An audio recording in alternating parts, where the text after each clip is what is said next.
कहानी की शुरुआत एक जंगल से होती है, जहाँ पर गाड़ी के अंदर एक कपल मेकआउट कर रहे होते हैं। फिर जब वो लड़का करने जाता है तो तभी वो लड़की उसे रोक देती है और कहती है कि हम शादी के पहले ये सब नहीं कर सकते।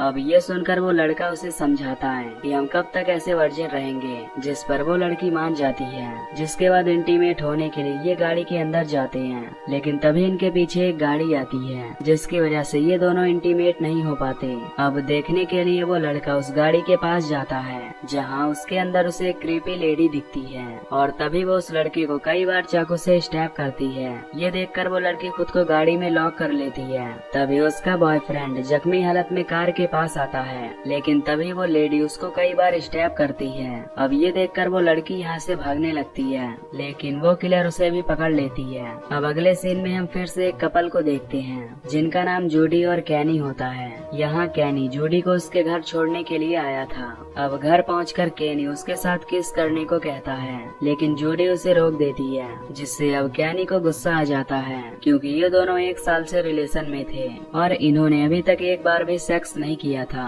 इसीलिए अब कैनी अब उससे ब्रेकअप करने को कहता है, लेकिन जूडी इस रिलेशन को लेकर सीरियस थी। अब कुछ देर बाद वहाँ जूडी की मॉम भी आ जाती है, जो जूडी को देखकर कहती है कि तुम जल्दी से घर जाओ, क्योंकि तुम्हारे पिता भी सो रहे हैं। अब ये सुनकर जूडी छिपते हुए वहाँ से घर चली जाती है, लेकिन जब वो अपने रूम में जाती है तो उसे वहाँ उसके पिता दिखाई देते हैं, जिनका नाम ब्रांड होता है और वो एक पुलिस ऑफिसर होता है। वो जूडी से लेट रात आने की वजह पूछता है, जिस पर जूडी कहती है कि वो अपने दोस्त के बर्थडे पार्टी में गई थी। इस पर ब्रांड उसे डांट कर कहता है कि तुम वक्त रहते ही घर आ जाया करो। अब रात को ब्रांड के पास उसकी टीम का कॉल आता है, जो उसे जंगल में आने के लिए कहते हैं। अब अगली सुबह ब्रांड जंगल में जाता है, जहाँ पर उसकी टीम उसे उन 2 डेड बॉडीज के बारे में बताती है, जिन्हें उसी किलर ने बुरी तरह मारा था और उस लड़की को उसने पेड़ों में किलो से ठोक दिया था। अब यहाँ ब्रांड ये सब देखकर काफी हैरान होता है और जिसके बाद वो उन बॉडीज को फोरेंसिक में भिजवा देता है। अब अगली सुबह जूडी अपने स्कूल में जाती है, जहाँ पर उसे उसका एक दोस्त टिमी मिलता है, जो उसे बताता है कि स्कूल के 2 बच्चों की मौत हो गई है और स्कूल में बस उसी की चर्चा हो रही है। तभी जूडी की नजर अपने बॉयफ्रेंड पर जाती है, जो एक दूसरी लड़की को इम्प्रेस करने में लगा था, जिससे जूडी को काफी जलन होती है। दूसरी तरफ ब्रांड स्कूल के प्रिंसिपल से मिलता है। दरअसल ये दोनों एक दूसरे के बचपन के फ्रेंड होते हैं। यहाँ ये दोनों भी उसी मर्डर के बारे में बात कर रहे होते हैं। अब इसके बाद ब्रांड प्रिंसिपल के साथ उन बच्चों के पास जाता है, जहाँ पर हम एक प्रोफेसर को भी देखते हैं, जो कि काफी दुखी था और वो यहाँ अपने दुखों को बच्चों के साथ शेयर कर रहा होता है।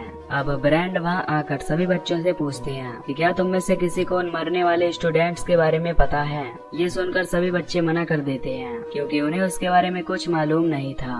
अब अगले सीन में हमें वही किलर दिखाई जाती है, जो अपने अगले शिकार के लिए हथियार को धार दे रही थी। इसके बाद वो लेडी एक स्टूडेंट के घर जाती है और वहाँ पहुंचकर उसके दरवाजे को खटखटाने लगती है। अब आवाज सुनकर वो लड़की दरवाजे के पास आती है और उससे उसका नाम पूछती है, जिस पर वो किलर अपना नाम लॉरली बताती है। अब ये सुनकर वो लड़की डोर खोल देती है, जिसके बाद वो लेडी उस पर कई बार स्टैब करके उसे मार देती है। अब कुछ देर बाद उस लड़की के पेरेंट्स घर पर आते हैं, जहां वो अपनी बेटी की लाश को देखकर काफी घबरा जाते हैं और पुलिस के पास फोन लगाते हैं। अब तक वो किलर लेडी 3 लोगों को मार चुकी थी। खैर अब यहाँ पर ऑफिसर ब्रांड आते हैं, जहाँ उन्हें पता चलता है कि वो किलर विक्टिम को मारने के बाद उनकी बॉडी पर वर्जिन लिख देता है और उस किलर ने पिछली बार जिस लड़की को मारा था वो भी वर्जिन ही थी। अब इससे हमें पता चलता है कि ये लेडी सिर्फ उन्हीं स्टूडेंट्स को मारती है जो कि प्योर वर्जिन होते हैं। अब इसके बाद ऑफिसर ब्रांड अपने घर जाते हैं और जूडी से पूछते हैं कि क्या तुम अपने बॉयफ्रेंड के साथ इंटीमेट हुई हो। इस पर जूडी कहती है कि वो बस उसके साथ मेकआउट हुई है। इस पर ब्रांड उससे कहते हैं कि अगर तुम चाहो तो उसके साथ सेक्स भी कर सकती हो, और ये कहकर ब्रांड वहाँ से चला जाता है। अब अगले दिन ब्रांड एक मीटिंग अरेंज करता है, जहाँ पर सभी बच्चों के पेरेंट्स को बुलाया जाता है। अब इसके बाद ऑफिसर उन सभी को बताते हैं कि वो किलर केवल वर्जिन लोगों को मार रहा है,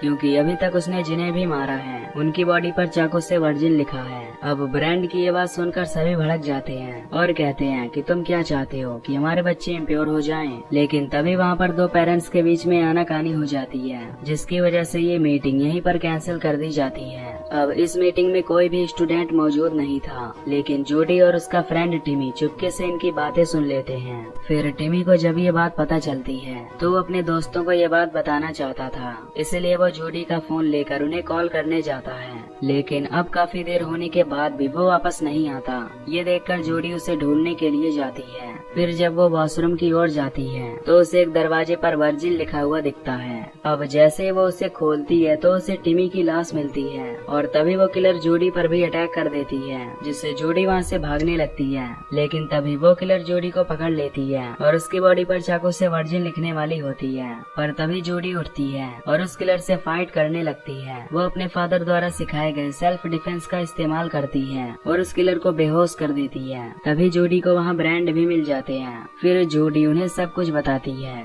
जिसके बाद ब्रांड वहाँ जाता है, लेकिन उसे वहाँ पर वो किलर दिखाई नहीं देता।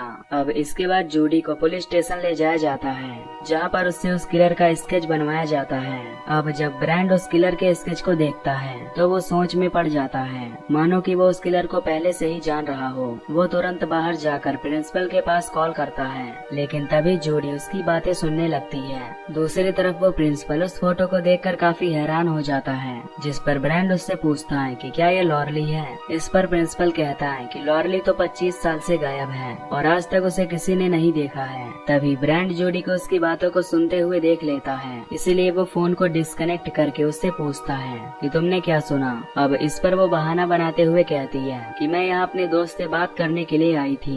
तभी जूडी की दोस्त भी यहाँ पर आ जाती है और वो उसे गले लगा लेती है। वो उसे बताती है कि अब सभी स्टूडेंट्स को ये बात पता चल गई है कि वो किलर वर्जिन लोगों को मार रहा है, इसीलिए सभी ने फैसला किया है कि वो सब एक दूसरे के साथ सेक्स करेंगे और इसीलिए उन्होंने रात में एक पार्टी भी रखी है। तभी जूडी की मॉम वहाँ पर आती है, जो उसे देखकर काफी परेशान थी और वो उसे घर ले जाना चाहती थी, पर जूडी उनसे कहती है कि वो शाम तक घर आ जाएगी। इसके बाद जूडी अब उस पार्टी में जाती है, जहाँ पर सभी लोग उससे बात करना चाहते थे, क्योंकि वो उस किलर से बच गई थी। तभी यहाँ कैनी जूडी के पास आता है और वो कहता है कि मैं अभी भी तुमसे बहुत प्यार करता हूँ और अगर तुम्हारी इच्छा हो तो हम इंटीमेट भी हो सकते हैं। ये सुनकर जूडी कहती है कि उसने अपने पेरेंट्स से प्रॉमिस किया है कि वो स्कूल के बाद सीधे घर जाएगी और फिर वो सोचेगी कि वो इंटीमेट होगी या नहीं। इधर प्रिंसिपल को जब इस पार्टी के बारे में पता चलता है तो वो काफी गुस्सा होता है। वो टीम में अनाउंस करता है कि कोई भी बच्चा इस पार्टी में नहीं जाएगा, लेकिन बच्चे कहाँ उसकी बात मानने वाले थे।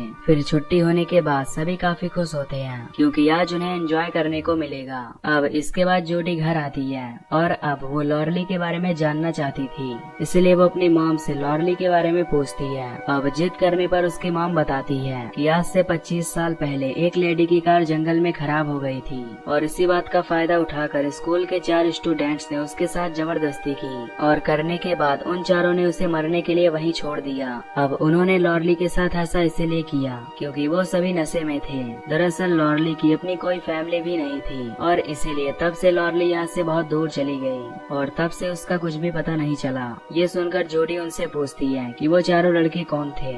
इस पर उसकी मॉम बताती है कि उनमें से 2 लड़के उसी दिन यहाँ से चले गए थे और बाकी के 2 में से एक तो तुम्हारे स्कूल के प्रिंसिपल थे और दूसरे खुद तुम्हारे पिता यानी ब्रांड हैं। अब ये सुनकर जूडी को अपने पिता के ऊपर काफी गुस्सा आता है। अब जूडी काफी अपसेट होती है, इसीलिए वो सेक्स करने के लिए अपने बेस्ट फ्रेंड के पास जाती है, लेकिन तभी अचानक जूडी को कुछ होता है और वो वहाँ से चली जाती है। दूसरी तरफ अब ब्रांड को भी यकीन हो गया था ये सब लॉरली ही कर रही है, इसलिए वो लॉरली के घर पर जाता है। यहाँ लॉरली का घर टूटा और काफी टाइम से बंद पड़ा था, लेकिन यहाँ ब्रांड को कोई भी नहीं मिलता, इसलिए वो यहाँ से वापस जाने लगता है। लेकिन तभी घर में हम लॉरली की एक झलक देखते हैं, जिसका मतलब कि लॉरली अभी भी वहाँ पर है। अब ब्रांड के पास प्रिंसिपल का मैसेज आता है कि शाम को मिलना है। इसके बाद शाम को ब्रांड प्रिंसिपल से मिलने के लिए उसके घर जाता है, लेकिन तभी वहाँ पर से प्रिंसिपल की डेड बॉडी मिलती है। तभी अचानक से कोई पीछे से ब्रांड पर भी हमला करता है, जिससे वो बेहोश हो जाता है। दूसरी साइड हम देखते हैं जहाँ पर स्टूडेंट्स की पार्टी चल रही होती है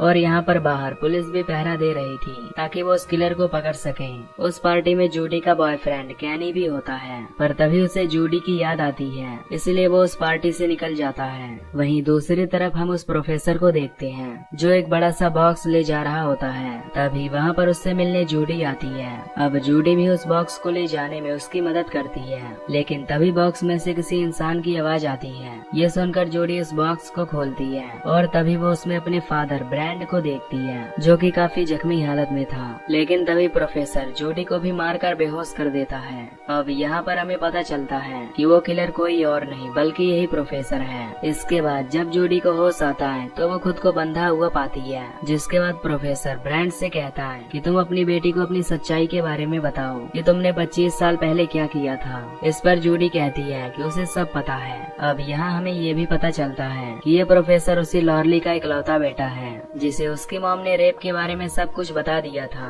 और तभी से प्रोफेसर ने ठान लिया था कि वो सबको जान से मार देगा। खैर इसके बाद प्रोफेसर जूडी के पास जाकर उसकी बॉडी को काटने लगता है, लेकिन तभी वहाँ पर कैनी आ जाता है जो डोर को पीटने लगता है। अब ये सुनकर प्रोफेसर डोर को ओपन करता है और उससे पूछता है कि तुम्हें क्या चाहिए। लेकिन तभी ब्रैंड बेसमेंट में एक कांच गिराता है, जिसकी आवाज सुनकर कैनी समझ जाता है और प्रोफेसर पर हमला करके डोर को लॉक कर देता है। इसके बाद केनी बेसमेंट में जाता है, जहाँ पर वो उन दोनों को आजाद कर देता है। उधर प्रोफेसर वहाँ से कुल्हाड़ी लेकर उस डोर को तोड़ देता है। इसके बाद अंदर आकर वो ब्रैंड को जान से मार देता है। जूडी अपने फादर को मरा हुआ देखकर काफी दुखी हो जाती है, लेकिन कैनी उसे यहाँ से ले जाने लगता है। तभी आगे इन्हें एक ऑफिसर मिलता है। ये दोनों उससे हेल्प मांगते हैं, लेकिन तभी प्रोफेसर यहाँ आकर उसे जान से मार डालता है। अब ये दोनों भागते हुए पार्टी के पास पहुँच जाते हैं। यहाँ पार्टी में सभी लोग काफी मजे कर रहे होते हैं। तभी जूडी और कैनी इनसे किलर के बारे में बताते हैं। तभी ये लोग प्रोफेसर के हाथ में चाकू देखकर इधर उधर भागने लगते हैं। अब प्रोफेसर कैनी पर अटैक करके उसे मार देता है और फिर जूडी की तरफ बढ़ने लगता है। लेकिन जूडी अपने पिता की मौत से काफी दुखी थी, इसलिए वो भागने की बजाय उसका सामना करती है। वो उसे अपने कंधे पर उठाकर नीचे फेंक देती है, जिससे लकड़ी का एक टुकड़ा प्रोफेसर के आर पार हो जाता है। अब ये लोग प्रोफेसर के पास आते हैं और देखते हैं कि वो अब मर चुका है।